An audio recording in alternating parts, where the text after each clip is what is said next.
Welcome to a new episode of My Dear Kitchen in Helsinki podcast. My guest today is entrepreneur Chia Näsman. Chia is the founder of Raseborgs Fermenteri, a delicious brand of fermented foods based in Raseborg, Finland. Chia and I talked about her company, her products, her passion for fermentation, and we fermented some thoughts together. Check out www.raseborgsfermenteri.com to find out about all her products, orders, and contact information. As always, special thanks to my dear friend Ufuk Evcimen for the sound editing. Right, hi, and welcome to this interview, and thank you for accepting to do this interview. Fermentation is a rather foreign topic for me, even though I did try my hands on it a few times. So it's going to be, for me, a learning process, this interview as well. So before today, I want to talk about your company, Raseborgs Fermenteri, but also I want to expand this interview a little bit, especially expand the word fermentation and fermenting into other realms as well. And we'll see how it goes. But before we start doing this, can you briefly introduce yourself and your background? Yeah, hi, and thanks for inviting me. My name is Chia Näsman, and like you said, my company's name is Raseborgs Fermenteri, and it's gonna turn 2 years now. I don't really know what else to introduce myself about. I've been doing fermenting for maybe 7 years, but I just started a business 2 years ago. Mm-hmm. But yeah, briefly. Especially about this start of the fermentation. I mean, how and why did you get interested in fermentation? Well, I was living in California and I was a housewife with 2 little children, and California is very health orientated, and you can eat whatever you want, organic. You can find fresh, beautiful produce there. And then I was, cooking a lot, and I became acquainted with fermentation through this blog that I was reading, and I started trying it. And of course, this is a question that I'm asked frequently, and I don't really know why. Mm. What was the thing that attracted me to it? But it was, let's say, would it have been 7 years ago? Mm-hmm. And yeah, it's fascinating. Yeah, but then let's start with a little bit technical details. So, what is fermentation, and what are the different types of fermentation? Well, basically, you can ferment almost anything, I would say. The thing that I'm mostly doing is vegetable fermentation. So there's also many different ways of doing that, but I use salt only. Other people use whey. I was trying to find the word in English. But yeah, so basically with vegetable salt fermentation, you just create an atmosphere for the vegetables. Bad bacteria don't like salt. So you make it salty enough that the bad bacteria can't multiply. Mm-hmm. But the lactic acid bacteria are not scared of salt. So then they get free reign of multiplying when there's no other bacteria there to fight. Mm-hmm. So that's that in a nutshell. Yeah. Well, humans have been fermenting foods for thousands of years, in most cases as a way to preserve, of course. But what do you think are the benefits, especially health benefits, of eating fermented foods? Yeah, I think humans used to do that, especially here in Finland, because you can't get anything fresh in the winter, and the winter season is really long.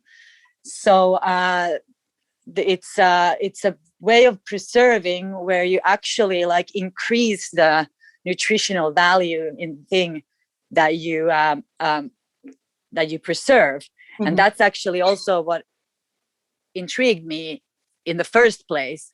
Well, there's of course, it's always a slippery slope with this to talk about health benefits, because I'm not a doctor and I'm not really allowed to say that my products are healthy for you.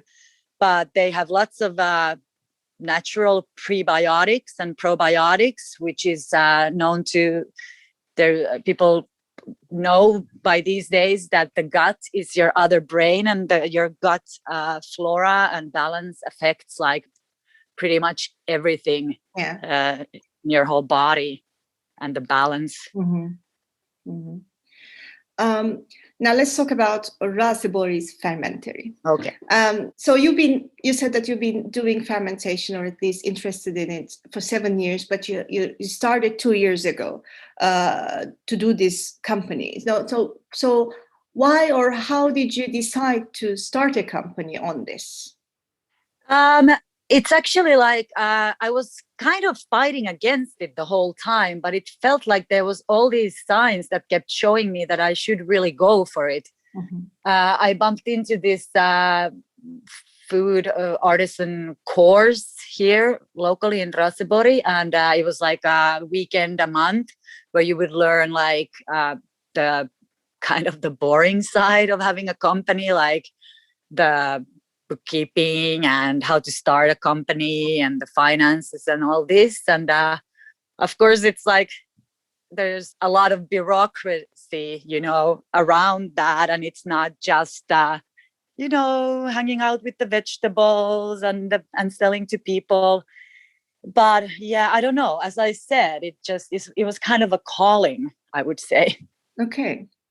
I can sort of relate to it, because I almost started my company, among other few things, but 6 years ago, almost with same things in my head and heart. So I can relate to that.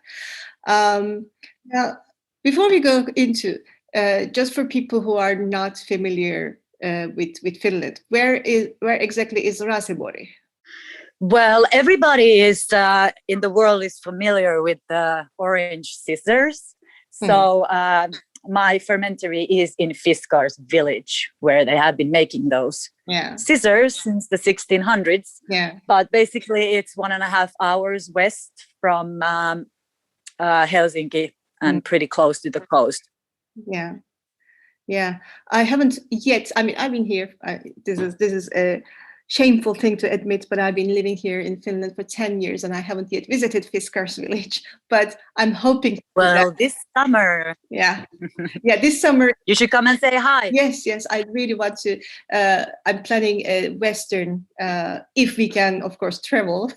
A Western side of Finland kind of exploration. But yeah, let's continue. So please introduce Raseborgs Fermenteri to our listeners. Your products, your production methods, your ingredients. How do you get them? What type of ingredients you used, and so on.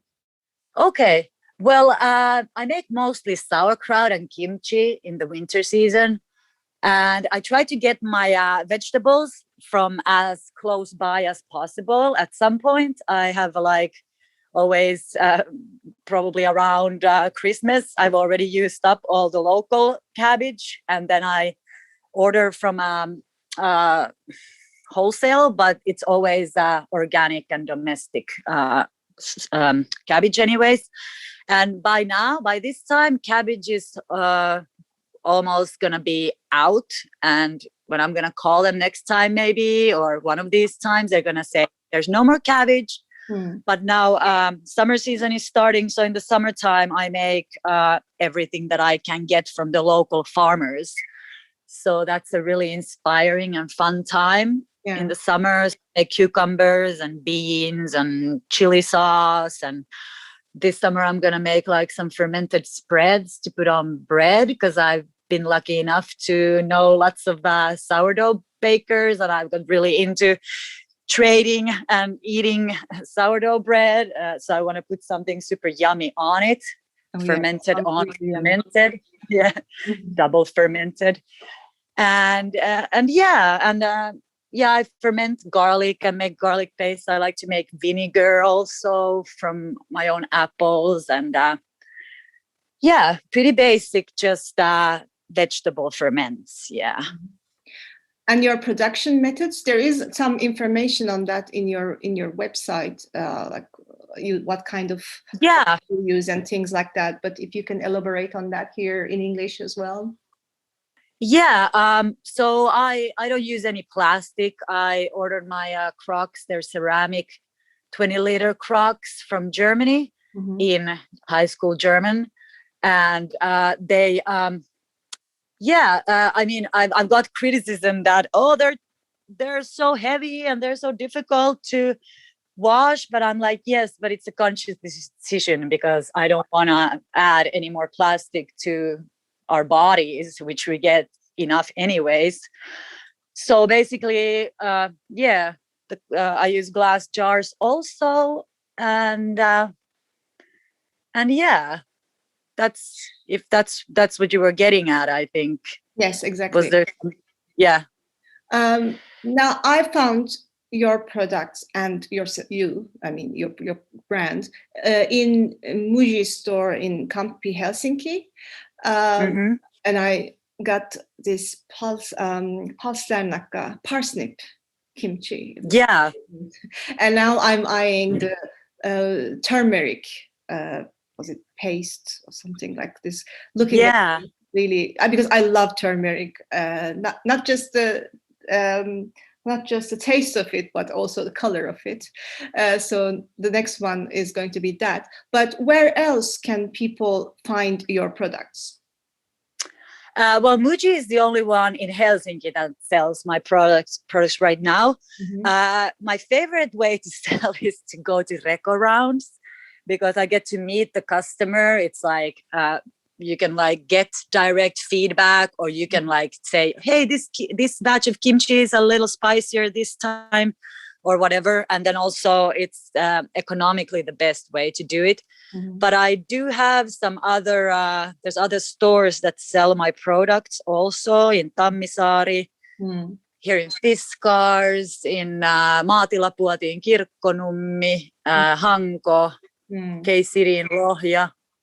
And then there's some restaurants that order also. And then, of course, markets. And then also people can get a private, I also deliver home if it's like a minimum of €100 order. So sometimes people do so that they get together with their friends, and then they order and then accommodate according to my other drivings or other comings to, for example, Helsinki. Okay, that's good to know. I certainly have many friends who are interested in fermented products, and if we can't find them something in Muji yet, we can also maybe get together to do that. And especially in the summertime, there's going to be more like small batches of limited edition things. So you can just shoot an email that you can find on my website, and then I can send you the list of what I have at the moment. And easy. Sounds delicious. Now, you're a small-scale entrepreneur.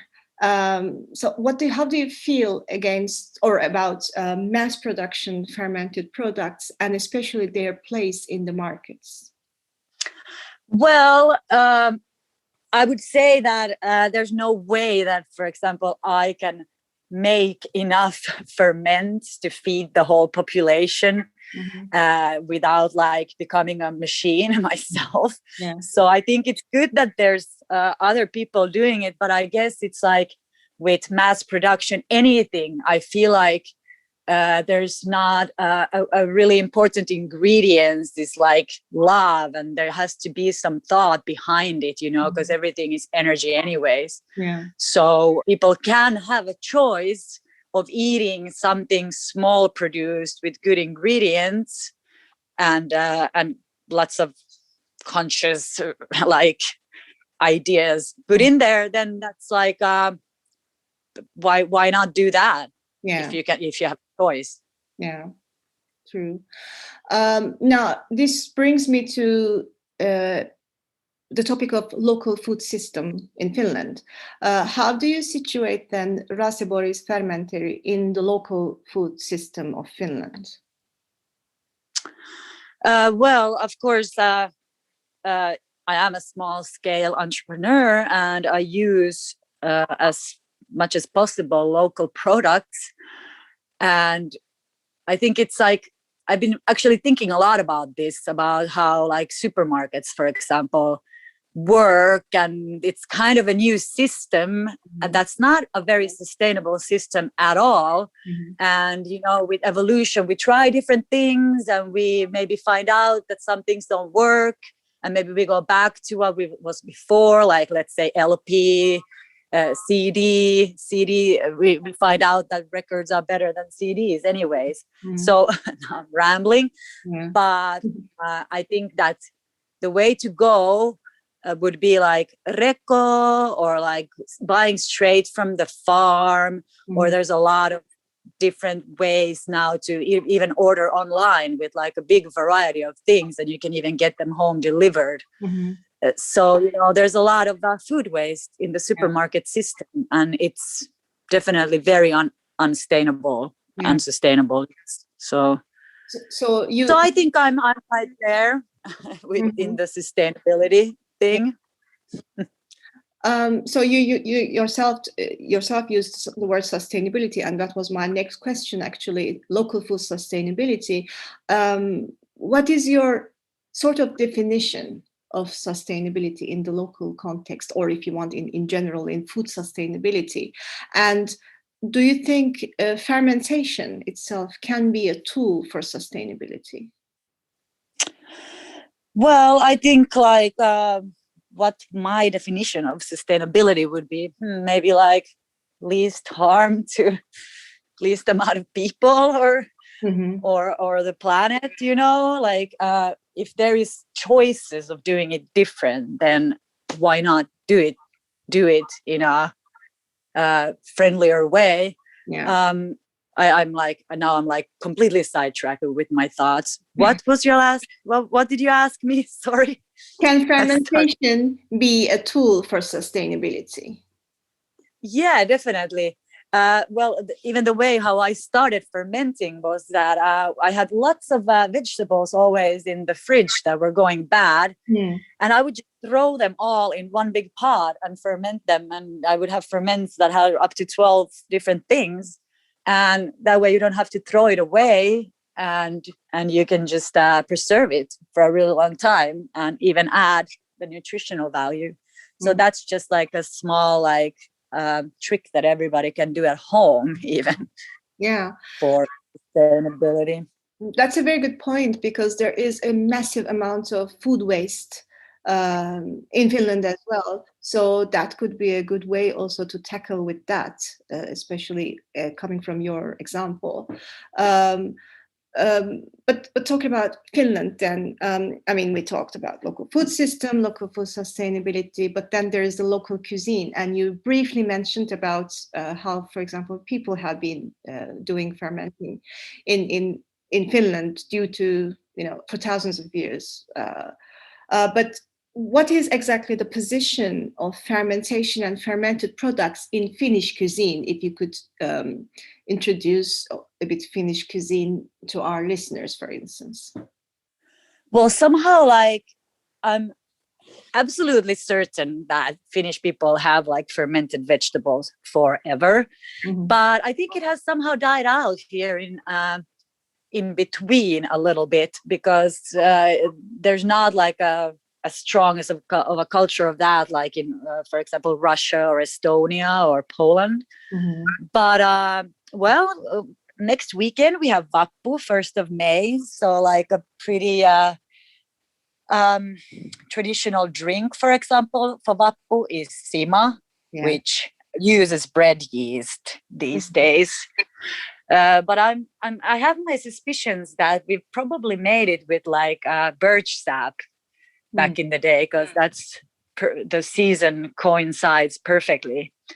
And then, of course, our claim to fame with like fermented things is like, of course, the rye bread. and viili, which is like a very stringy milk ferment that's like kind of resembles yogurt, but it's very stringy. I would just lift those up here in the Finnish fermentation food culture. This really has been an interesting thing for me since I came. Like as a taste itself, and I really like it myself. But now, apart from fermenting foods, the word fermentation itself is used for many different metaphors, such as cultural fermentation or social fermentation, political fermentation, and so on. What is your view on this? And what I actually wish to ask you, what would you wish to ferment other than foods? Well, I mean, if we like think of the word ferment as leaving something manipulated to mature and become even better, then, well, there's a lot of things that could be fermented in the world, clearly. I mean, what would I lift up? I don't know. I can't really answer that question. It's like there's without getting into like this long thing about like philosophical thing about how the state of the world is, and I think maybe the first thing that we should all ferment would be our own selves, and really go deep into our own heart and take all the traumas and the darkness from there and heal ourselves, so that we can be the change we want to see in the world. Okay, then everything starts from there. Then let me ask another question. And for this, I got inspired by this fermentation guru, Sandor Katz. I'm personally interested in social and also political aspects of food-related issues, food-related processes, and so on. So what do you think is the social impact or aspect of fermentation? And he uses this fermentation is an engine for social change kind of thing. Would you agree on that, or how would you think fermentation in the social side of it? Well, it's a little bit difficult to like really understand because I haven't read his new book, so I don't know exactly what ideas he has about fermentation being as adding to social change. But how I would see it, just in general, like how people eat and what they eat, should probably go back a little bit to like the basics, and people really like, you know, looking at the food you're eating, feeling the energy, where it comes from. And then in that way, probably starting to appreciate your surroundings also in a different way. If you grow your food, if you actually like put the time and the energy into like fermenting and watching it develop, you'll start to grow a bigger appreciation and love towards your surroundings in general, I think. And speaking of that, well, if you do your own fermentation and so on, what would be your recommendations? Now I'm going back to the actual fermentation process, but what would be some of the recommendations you have for those who would like to do it themselves at home? How should they start? Any tips? Well, if we're talking about vegetable ferments, then it's pretty quite easy. Like maybe just start taking the stuff that's going bad in the fridge, slice it up grate it into little little smaller pieces. Mm-hmm. Add salt. It's easy to Google like how much salt, and anyways, there is as many ways to ferment as there is people doing it. Yeah. And massaging it so that the liquid of the vegetables comes out, and then just making sure, for example, put it in a bowl, put on a plate as a weight, maybe a water bottle on top, and then wrap it around, wrap a towel around, and then leave it for like 10 days. Yeah. And then see what's happening. Open it up like a Christmas present. Yeah, I did with my with one of my close friends who herself already is very much into fermentation. I did quite a lot of different vegetable fermentation last autumn actually, and it was fun, and it was my first time to do that, even though I come from like I remember my mother doing all kinds of different pickling and things like that. And also I think, I'm not sure what she was doing, but she was doing some kind of preservation related to local fish as well when I was a kid. Though I tried to find out what it was, but it was so long ago, she had already forgotten what it was. So Oh no. But are you from Iran or where? Turkey. Where's Turkey? Okay. Yeah. Sorry. So these are my questions, and what would be, if you have any final words or comments, the final stage will be yours. But also, what would be a question from you to our listeners to think further after listening to this episode? Well, I think maybe to think of ways how to make it easier and more sustainable for people to where they get their food from. To maybe start develop ways of beyond the supermarket formula. Yeah, that's something that I'm personally now involved with doing. I'm working with some local food co-op, and I'm learning every time I go there new things, and it's so sort of. And now I'm looking forward to the new season with new fresh produce that I mostly don't have anything about, because my relationship with food so far have been mostly from just supermarkets. So yeah. Well, it's changing for everybody, I think, right now. Yeah, and last week I got a food bag also again from Mama that I'm working with, and I got, for example, mahla, birch sap, for the first time, and I didn't even know what it was. I asked, "What do you do with that?" And then they said, "Oh, you just drink it." And okay, that's cool. So yeah, it's so beautiful. Yeah.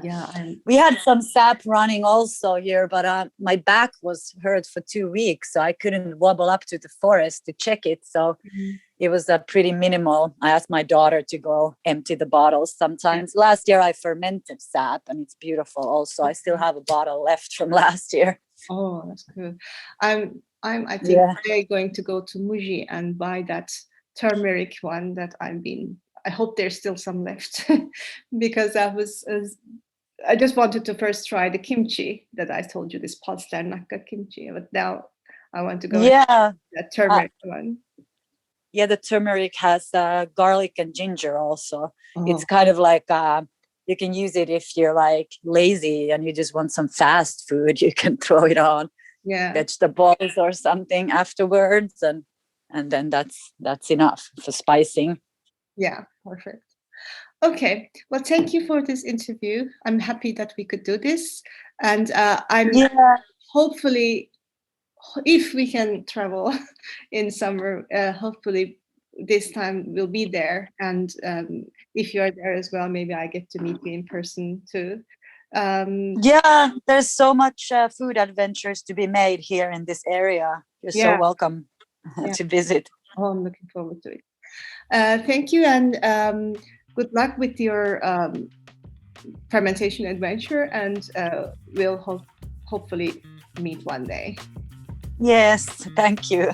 Thank you. Thank you for having me. Yes, bye. Thank you for listening to this episode. If you want to know more about the blog behind this podcast, check out www.mydearkitcheninhelsinki.com and find it also on Instagram and Facebook. Have a delicious week.